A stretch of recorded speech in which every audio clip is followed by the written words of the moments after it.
lagi di Kita Podcast, podcastnya Karantina Palembang. Kali ini Kita Podcast kehadiran tamu dari Pusat Karantina Tumbuhan dan Keamanan Hayati Nabati. Di samping kanan saya ada Ibu Nina Marlina, merupakan PMHP Madya. Dan di samping kiri saya ada Bapak Fujio yang juga merupakan PMHP Madya di Pusat Karantina Tumbuhan dan Keamanan Hayati Nabati. Bapak Ibu, kita punya salam dari Palembang nih. Jadi nanti kalau saya bilang salam dari Palembang, kita sebut dengan Kito Paca. Kito Paca. Iya, sambil mengapalkan tangan, Kito Paca. Oke, Bapak Ibu, salam dari Palembang, Kito Paca. Selamat datang Bapak Ibu, kami ucapkan di Karantina Palembang. Kita akan langsung saja membahas nih Bu. Beberapa waktu lalu kan sempat terdengar nih ada temuan isoprokap di biji kopi asal Indonesia yang diekspor ke Jepang. Itu gimana Bu, bisa Ibu atau Bapak jelaskan tentang temuan tersebut? Oke. Baik, jadi begini ya.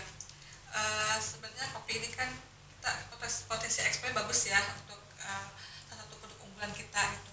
Namun untuk ekspor kita ke Jepang itu ada kendala hambatan karena temuan isoprokap ini gitu kan. Nah, kasus ini sebenarnya terjadi pada tahun 2021 sekitar bulan November gitu kan. Karena ada temuan ekspor kita ke Jepang terdeteksi salah satu residu itu ya isoprokap. Nah, dan terjadi berulang oleh perusahaan yang sama, maka Jepang memberlakukan namanya inspector order atau 100% inspeksi untuk kopi asal Indonesia. Tidak hanya kopi yang diekspor oleh perusahaan yang bermasalah itu, tapi juga berlaku untuk semua kopi yang kita ekspor ke Jepang. Nah, ini kan salah suatu kendala juga untuk kinerja ekspor kita gitu ya. Nah, makanya dengan adanya masalah ini, Barantan cukup berperan aktif ya untuk melakukan perbaikan seperti itu dengan melibatkan instansi terkait seperti Dijen Perkebunan, Dinas Kebunan di provinsi gitu kan, kemudian juga dengan atas pemerintah keamanan pangan yang di daerah gitu kan, bagaimana kita melakukan perbaikan supaya kopi ini juga bisa diterima kembali oleh pihak Jepang dan nggak bermasalah. Sebenarnya sih kita ekspor bisa tetap berjalan, nggak masalah ya berjalan. Hanya Jepang itu akan melakukan inspeksi 100% terhadap kopi yang kita ekspor ke Jepang seperti itu. Kita berharap sih kita dengan adanya kolaborasi dengan instansi terkait, kita bisa sama-sama melakukan perbaikan, melakukan tindakan perbaikan yang komprehensif dari hulu ke hilir seperti itu. Berarti memang dalam beberapa waktu hingga sekarang ini sudah ada perbaikan-perbaikan yang dilakukan ya Bu. Betul.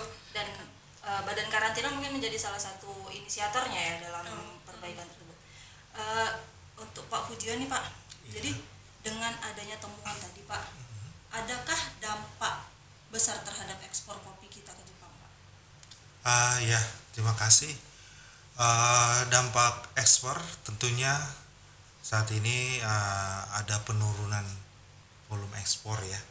Mungkin dulu kita rutin, sekarang sekali-sekali atau mungkin ada pengurangan frekuensi ya. Tapi kita berharap dengan apa yang kita lakukan selama ini dengan instansi terkait, kita berusaha jangan sampai market kita di Jepang itu diambil oleh negara lain, karena sebenarnya kita tahu melakukan tindakan perbaikannya seperti apa, sehingga kita berkolaborasi dengan instansi terkait supaya pemeriksaan itu tidak akhirnya menjadi penolakan bagi produk ekspor ini. Kita mencoba meminimalisir adanya penolakan. Intinya apa? Jangan sampai market kita dia hilang kemudian digunakan orang lain sehingga kita bisa kehilangan pasar di situ. Nah, dengan upaya-upaya yang kita lakukan dengan instansi terkait ini adalah berusaha mengembalikan kondisi normal ekspor kopi kita sehingga mendatangkan nilai ekonomi seperti itu. Jadi berarti sudah dilakukan perbaikan. Apakah sudah disampaikan Bu ke pihak otoritas di Jepang tentang perbaikan kita dan bagaimana tanggapan dari Jepang sendiri? Baik, terima kasih ya. Jadi sejak ada kasus ini di tahun 2021 ya, kita dari Badan Karantina juga melakukan koordinasi lah ya, saya dengan Ditjen Teknis, dengan yang ada di pusat dan juga yang di daerah. Kami juga berkoordinasi dengan pihak KBRI yang di Tokyo seperti itu. Kami selalu mereport apa saja sih progres-progres perbaikan yang dilakukan seperti itu. Terakhir kami sudah menyampaikan surat dari karantina ya, dari karantina berdasarkan hasil kita koordinasi dengan Ditjen terkait perbaikan di lapangan seperti itu, kita sampaikan secara resmi kepada duta besar kita di Tokyo, sehingga berdasarkan tindakan perbaikan yang dilakukan oleh pemerintah Indonesia ya, dan juga pelaku usaha yang ada di Indonesia juga akan disampaikan sebagai bahan negosiasi dengan pihak Jepang. Jadi mungkin saya jelaskan juga di sini hal-hal yang diperbaiki itu terkait dengan penanganan kopi yang baik, mulai dari hulu ya, bagaimana dia penerapan GAP-nya, penerapan GHP-nya, sebenarnya juga terus juga terkait dengan penggunaan pestisida hayati yang ramah lingkungan seperti itu. Kemudian juga ada inovasi sederhana yang dilakukan oleh petani di di kebunnya untuk minimalkan penggunaan pestisida kimia gitu kan, yang memanfaatkan perangkap untuk pasti semut seperti ya, juga menggunakan kayak semacam cairan gula ya untuk sebagai perangkap lah ya, sehingga dia situ tidak lagi menggunakan bahan kimia isopokap untuk membasmi semut seperti itu. Kemudian juga dari pihak dinas perkebunan juga mereka melakukan inisiasi pelarangan penggunaan isopokap seperti itu untuk meminimalkan risiko penggunaan bahan kimia dalam budidaya seperti itu kopi. Kemudian juga ada juga monitoring ya. Jadi monitoring yang dilakukan oleh pihak pemerintah, baik itu dinas perkebunan maupun juga karantina ya, monitoring terhadap kopi yang mau diekspor dan juga kopi yang ada di petani. Di situ kita ambil sampel, kemudian juga kita ajukan pengujian di laboratorium yang sudah diregistrasi oleh pihak Jepang ya, MHLW. Nah di situ terlihat hasilnya tuh benar bagus. Nah, kita sampaikan juga kepada pihak Jepang, itu justifikasi kita sudah melakukan perbaikan seperti itu. Kemudian juga kegiatan-kegiatan sosialisasi, pembinaan, registrasi pekebun yang dilakukan oleh dinas perkebunan juga kami sampaikan juga kepada pihak pihak Jepang sebagai progres perbaikan kita.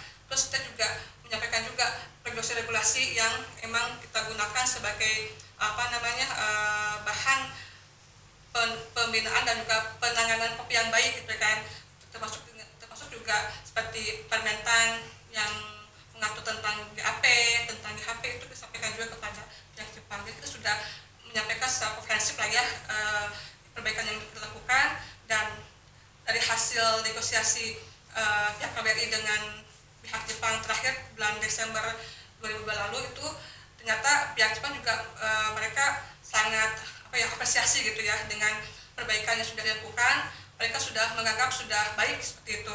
Namun mereka juga meminta supaya kita pemerintah Indonesia terus meningkatkan pengawasan, pemantauan gitu di lapangan seperti itu, supaya kopi kita juga tetap bisa diterima oleh pihak sana dan tidak bermasalah dan tidak ada hambatan seperti itu. Nah, mungkin terakhir nih Bu, Pak, jadi bisa kita sampaikan ke teman-teman eksportir mungkin nih yang mau ekspor kopi, apa yang harus mereka lakukan terutama kalau mau ke Jepang. Jadi apa yang harus dilakukan supaya tidak terjadinya temuan itu tadi Bu. Mungkin bisa disampaikan ke teman-teman eksportir kita nih. Baik, kami mengimbau kepada para eksportir kopi Indonesia ya untuk selalu senantiasa mengikuti persyaratan negara tujuan ekspor produk kita, terutama dalam hal ini adalah ekspor kopi ke Jepang, supaya eksportir ini selalu menjaga konsistensinya dalam menerapkan GAP, GHP, dan juga berusaha meminimaliskan penggunaan bahan kimia yang dapat bisa berbahaya bagi kesehatan, dan lebih mengutamakan pengendaliannya melalui hayati. Dan juga perlu diperhatikan oleh para inspektur bahwa sebelum melakukan ekspor lakukan dulu pengujian mandiri di 18 lab registrasi yang dari Jepang. Kemudian nilai isoprocrapnya adalah di bawah 0,01. Jadi itu yang perlu dipastikan ya, itu sebenarnya rohnya untuk mengekspor kopi khususnya ke Jepang. Mungkin ada yang mau ditambahkan Bu Nina? Ya, jadi saya tekankan lagi mungkin ya, eksporter itu benar sekali harus mengikuti atau memenuhi apa yang diminta oleh negara tujuan. Itu yang penting ya. Jadi masing-masing negara itu memiliki aturan berbeda-beda ya, persyaratan berbeda-beda. Ya, jadi perhatikan kalau mereka mau ekspor suatu produk ke suatu negara itu pastikan dulu apa sih yang diminta oleh negara tujuan, apa sih persyaratannya. Nah, itu yang harus kita penuhi. Jika sudah tahu apa persyaratannya, mungkin lebih baik koordinasi dengan instansi terkait. Misalkan kalau misalkan dia terkait dengan persyaratan fitosanitari, mungkin ke karantina untuk melakukan koordinasi gitu kan. Atau kalau misalkan ada terkait dengan persyaratan sanitaris itu ya, seperti perlu sertifikat, perlu ada pengujian atau COA seperti itu. Nah, mungkin dia lebih baik koordinasi dengan otoritas kompeten keamanan pangan yang ada di daerah seperti itu. Oke, baik Bapak Ibu, terima kasih sekali, ini informasi yang sangat-sangat bermanfaat dan sangat besar harapan kita bahwa nantinya ekspor kopi kita terutama ke Jepang itu akan kembali meningkat. Terima kasih Bapak Ibu atas ketersediaan waktunya telah menyempatkan datang ke Kito Podcast. Semoga kita dapat berjumpa lagi di lain waktu. Demikian Sobat Karantina, itulah tadi sedikit perbincangan kita dengan Ibu Nina dan Pak Faijo. Semoga apa yang telah disampaikan oleh beliau berdua ini dapat membawa manfaat bagi kita semua. Saya akhiri dengan wassalamualaikum warahmatullahi wabarakatuh. Salam dari Palembang. Kito Pacar.